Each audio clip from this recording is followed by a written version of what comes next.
Mr. Johan Boyle Lutanio, currently he serves as the Country Director of the Wayright Indonesia. Please help me to welcome Mr. Johan. Thank you.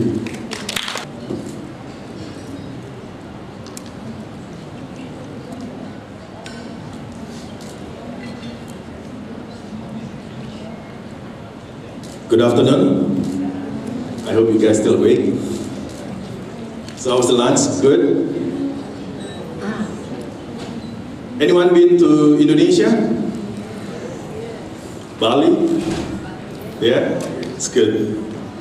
So my presentation is about Indonesia, and I'll start with a brief about Asian property market. Ever since the 1997 Asian financial crisis, property markets have greatly developed through the years. Asian governments have improved the financial stance associated with structure of housing finance, allowing more access to a diverse range of mortgage products. Housing in Asia has an important role in economic growth. In the early 90s, large urbanization in Hong Kong, Singapore, Malaysia, Indonesia, Thailand and the Philippines, and other Southeast Asia countries brought about a large housing price appreciation. Asia attracted global economic interest up until economic crash of 1997. A decade later, the Asian economy has been stabilized and has allowed the property market to advance. As a result, foreign investment is continuing to grow. The market is currently experiencing a 50% increase in the amount being invested into Asian countries globally.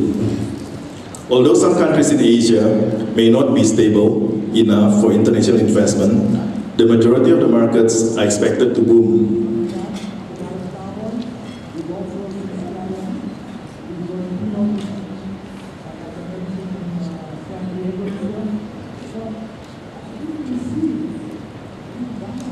So that's the GDP of ASEAN. We look in the graph. Indonesia now is close to 1,000 billion or 1 trillion US dollars. Indonesia has got the largest GDP in ASEAN countries. And we look at Indonesia numbers. Real GDP growth in Indonesia in 2013 is 5.8%, and in 2014, 5.2%. And today, in our first Q, 4.7%. And when we look at the short-term interest rate, in 2013 it was 5.9%, today at 7.8%. And exchange rate, this is important. In 2013, it's 10,500, and today is 13,000. So it increased more than 25%. But in 1997, Indonesian rupiah IDR is equal to 2,000 US dollars. During the Asian crisis, it devalued by some 400% to 10,000. Okay, we look at Indonesia property clock. We are at 12 o'clock now, which is a boom market.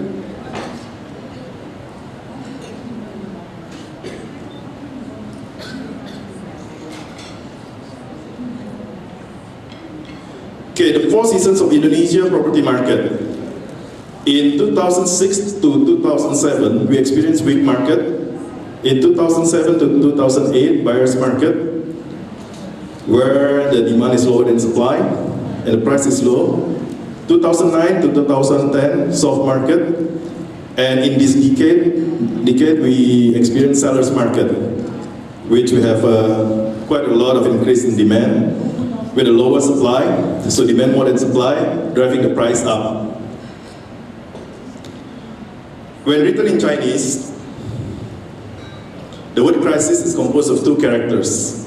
One represents danger and the other represents opportunity, or what they call Weiji. That's what JFK said. So, look at the Indonesian property clock now.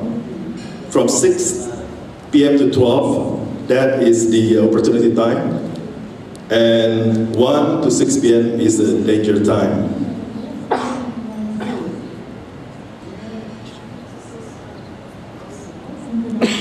And current real estate market, Indonesia current real estate market, currently overvalued and oversupply in certain areas of big cities in Indonesia like Jakarta and in Bali.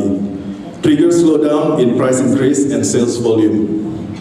That leads to price correction and creates new opportunity for investors to step into the market, supported by political stability that finally takes place 9 months after new administration. In some area in Jakarta, shop house price 3 years ago, facing the shopping mall in Kelapa Gading would be around 200,000 US dollars. And in 3 years, it went up to 1.5 million US dollars. That is a significant increase. And Greater Jakarta commercial property growth, Q on Q and year on year. We look at the condominium sales, which is steadily increased.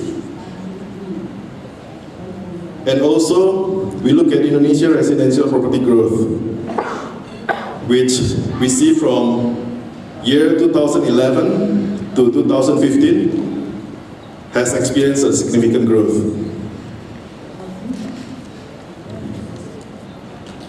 Property is a long-term investment.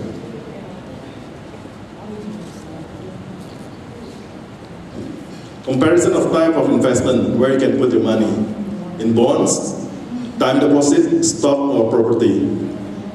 If you put your money in time deposit, you have a low business risk, low interest risk, but you have a very high inflation risk and low liquidity risk. In property, we enjoy low business risk, low interest risk, low inflation risk, and moderate liquidity risk.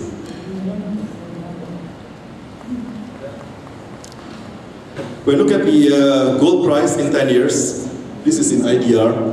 In 2002, it's 73,000 per gram, or $7.3 per gram. And in 2010, it went up to $31 US dollars, and in 2011, it's 53 US dollars per gram.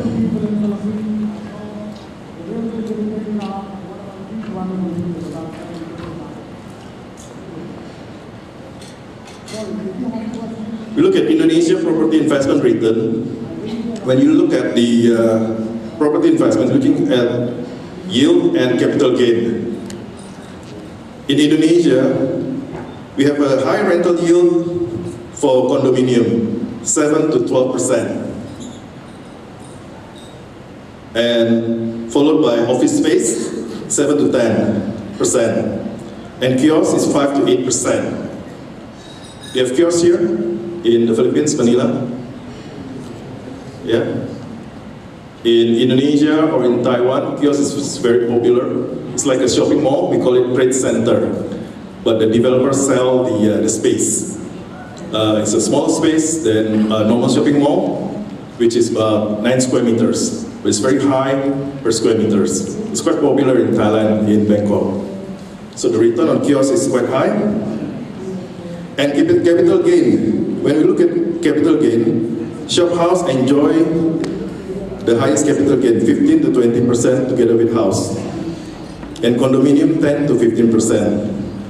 On annual total return, condominium enjoy the highest return, which is 17 to 27%, followed by shop house 18 to 23%.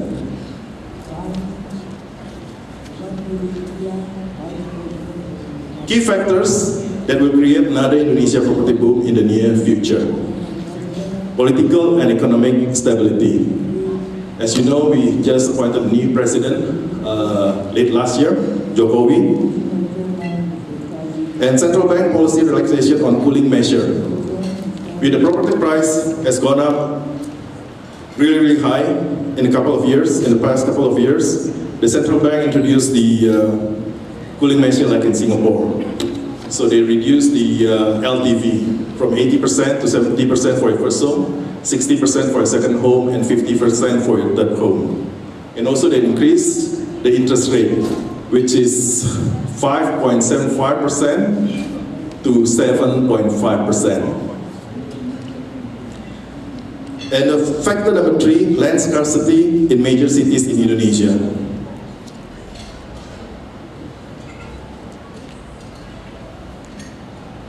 Let me give you an example of city of Jakarta. Jakarta is the size of about the same size as Singapore. So we look at the red dot is residential and green is vegetation. Green area. That is in 1972. A decade later, look at the red dots, expansion of the real estate. And 2 decades later, 25 years later, and 3 decades later. So we hardly see the green area in Jakarta. So this drives the sprawl, spread out of the city to the satellite city around Jakarta area, what we call Greater Jakarta, which is west, to the west is Tangerang, and east to Bekasi. So manufacturing and industry spread out to west and east of Jakarta, and also to the south of Jakarta, which is for residential and office. And together, the Jakarta greater area today, the population of Jakarta is about 10 million, 10 to 12 million, depends whether it's in the morning or in the evening. And together with the greater Jakarta, it has a population of 35 million people.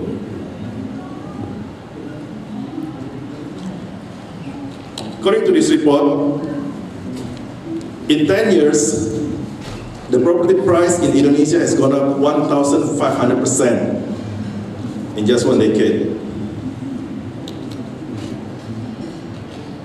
And in 10 years, according to the report, that only the millionaires can afford to live in the landed property.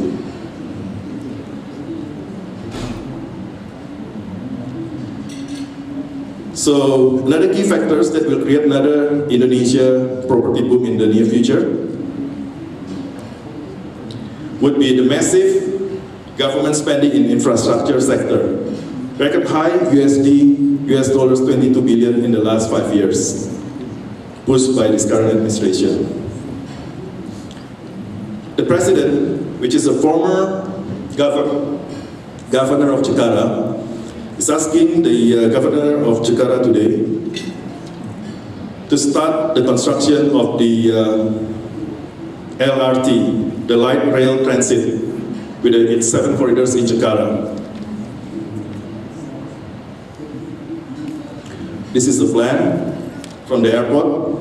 As you know, it takes some time from the airport to the city in Jakarta. So in the near future, we have a LRT, light rail transit to the city.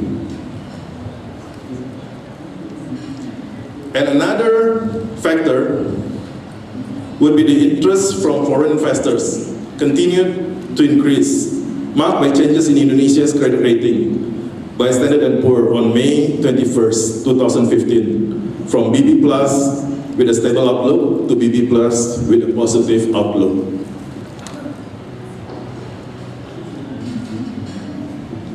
And also, Indonesia jumps 4 places in Global Competitiveness Index in 2014 and 15 to number 34. Malaysia is number 20 and Singapore number 2.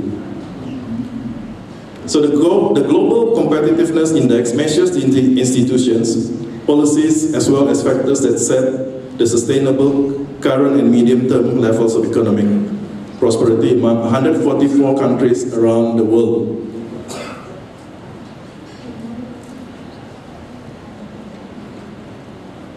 And as we can see there, Japan and China, they're competing to get this new project, infrastructure project, which is a fast train in Indonesia.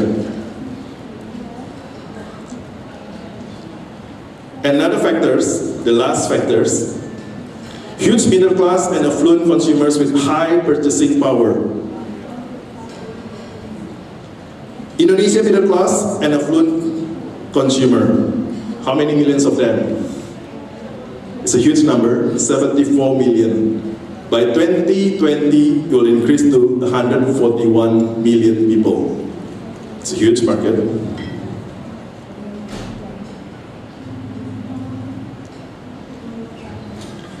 And AEC, Asian Economic Community. Single market of more than 600 million people. What does that mean for real estate investors?